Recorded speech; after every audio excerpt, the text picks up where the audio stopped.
আসসালামু আলাইকুম রহমতুল্লাহ। আজকে আমরা কায়দার দ্বিতীয় নম্বর পৃষ্ঠায় হরফগুলো শিখব। যে হরফগুলো শব্দের মাঝখানে, শব্দের শুরুতে, শব্দের মাঝখানে এবং শব্দের শেষে আসলে কিভাবে আসতে পারে সেটা আমরা শিখব। যখন আমি আপনাদেরকে প্রথম হরফটা বুঝিয়ে দিচ্ছি, তো প্রথম হরফটা যে নিয়ম, বাকি সবগুলো হরফ একই নিয়মে। বা হরফটা যখন পৃথকভাবে আসে তখন এভাবে থাকবে, এই প্রত্যেকটা হরফই পৃথকভাবে আসলে এভাবে থাকবে। আর যখন বা হরফটা শব্দের শুরুতে আসবে তখন এভাবে লেখা থাকবে। আর যখন বা হরফটা শব্দের মাঝখানে আসবে তখন এভাবে থাকবে।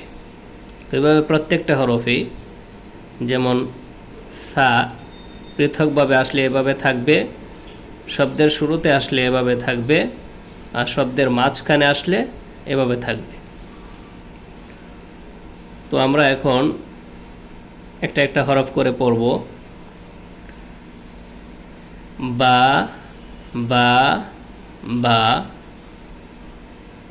সদ সদ সদ, তা তা তা, দদ দদ দদ,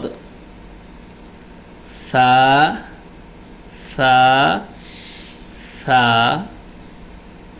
আইন আইন আইন, নুন নুন নুন, গইন গইন গইন, ইয়া ইয়া ইয়া,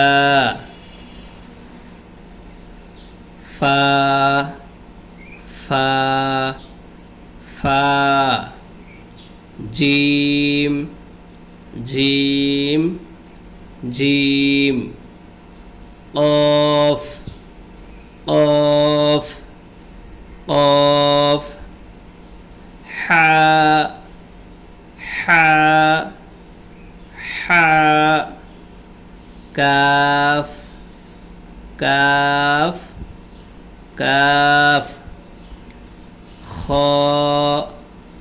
খ খ,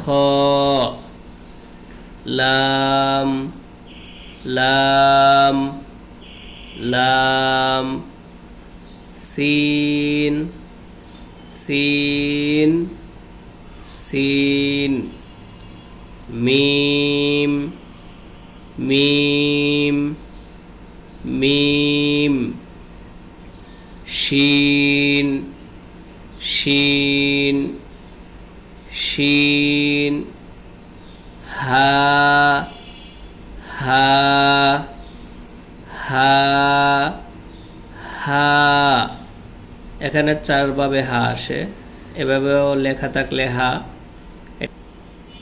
এটা পৃথকভাবে আসলে হা ভাবে থাকবে, আর এটা শব্দের শেষে আসলে এভাবে থাকবে, আর এটা শব্দের শুরুতে আসলে হা এরকম থাকবে, আর এই হাটা হচ্ছে শব্দের মাঝখানে আসলে এভাবে লেখা থাকবে।